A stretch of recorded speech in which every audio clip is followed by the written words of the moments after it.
कल्कि 289 AD इस साल की सफल और बड़ी फिल्मों में से एक फिल्म है और नाग अश्विन के डायरेक्शन बनी इस फिल्म में जो मेन लीड में है वो प्रभास हैं, दीपिका पादुकोण हैं, अमिताभ बच्चन हैं, कमल हसन हैं और दिशा पाटनी जैसे स्टार्स हैं। और इस फिल्म को बहुत ज़्यादा ही सफलता मिली और अब इतनी सफलता मिली है जिस वजह से अब इस फिल्म को OTT प्लेटफॉर्म पर भी प्रीमियर किया जाएगा। लेकिन इस बीच एक ऐसी खबर सामने आ रही है जो सुनकर आपको भी झटका लग सकता है। जी हाँ, दरअसल एक एक्टर हैं जिनका नाम है अरशद वारसी। अरशद वारसी को आप लोग बहुत अच्छे से जानते होंगे।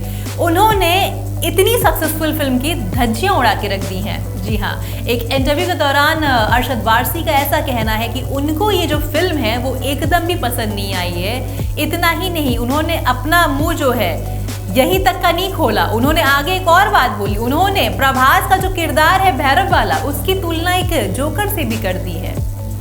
जी हाँ, कल्कि 2898 AD में प्रभास के किरदार की तुलना जोकर से करने पर साउथ इंडस्ट्री यानी कि तेलुगु इंडस्ट्री जो है वो बहुत ज़्यादा ही नाराज़ दिख रही है। और साउथ के एक एक्टर हैं सुधीर बाबू, जिन्होंने एक्स के ज़रिए एक इस पर प्रतिक्रिया भी दी है और वो बहुत ज़्यादा ही नाराज़गी जताते हुए दिख रहे हैं और भड़कते हुए भी नज़र आ रहे हैं अरशद वारसी पर। और उन्होंने अरशद वारसी की जो सोच है उसे बहुत ज़्यादा ही छोटा बताया है। सुधीर बाबू ने अरशद वारसी के बयान पर प्रतिक्रिया देते हुए एक पोस्ट किया जिसमें उन्होंने लिखा, अरशद वारसी में ज़रा सा भी प्रोफेशनलिज्म नहीं है। कंस्ट्रक्टली क्रिटिसाइज करना समझ आता है लेकिन किसी को बुरा भला कहना कभी ठीक नहीं है। अरशद वारसी में प्रोफेशनलिज्म की कमी की उम्मीद नहीं थी, लेकिन छोटे से दिमाग से आने वाले कमेंट्स के लिए प्रभास का कद बहुत ऊंचा है।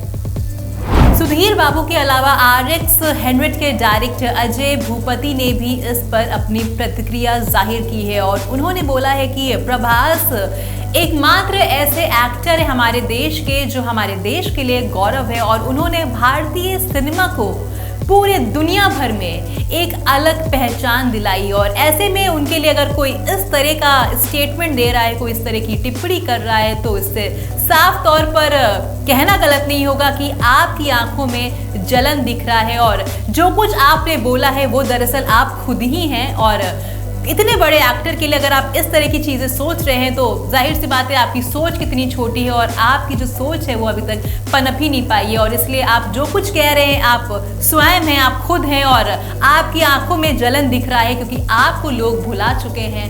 आपका अब जो नाम है वो दुनिया में क्या देश में भी कहीं पर भी नहीं नजर आता। अरशद वारसी का क्या कुछ स्टेटमेंट था, आइए आपको एक एक करके बताते हैं। मैंने कल्कि देखी जो मुझे नहीं अच्छी लगी। मुझे ट्रेलर से बहुत खास तो नहीं लगी, मुझे नहीं अच्छी लगी। मुझे बहुत तकलीफ होती है जब Amit ji was unbelievable. I can't understand that man यार, I can not understand that man. I swear जितना पावर उन्हें वो थोड़ा सा मिल जाए ना, लाइफ बन जाए। ही इज अनरियल यार। तो मुझे ऑन द होल पिक्चर मुझे Prabhas, I am really sad but why was he was like a joker. Why? You know, I want to see a Mad Max यार। I want to see Mel Gibson over there.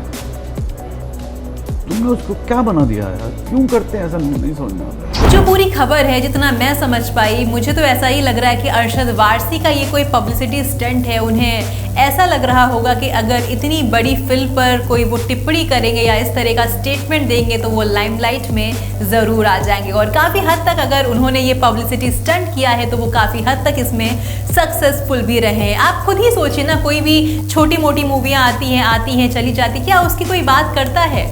अगर सवाल उठाना था तो कल्कि 2898 AD पर ही क्यों, और हो सकता है आने वाले टाइम में स्त्री 2 पर भी सवाल उठे। तो कहने का मतलब है कि जो भी एक्टर्स हैं जो इस वक्त बहुत ज़्यादा लाइमलाइट में नहीं हैं, उन्हें ऐसा लगता है कि अगर वो कुछ इस तरह का बयानबाजी करेंगे तो लाइमलाइट में आ जाएंगे, ऐसा मुझे लगता है। आप इस पर क्या कुछ सोचते हैं, हमें कमेंट सेक्शन में ज़रूर बताइएगा।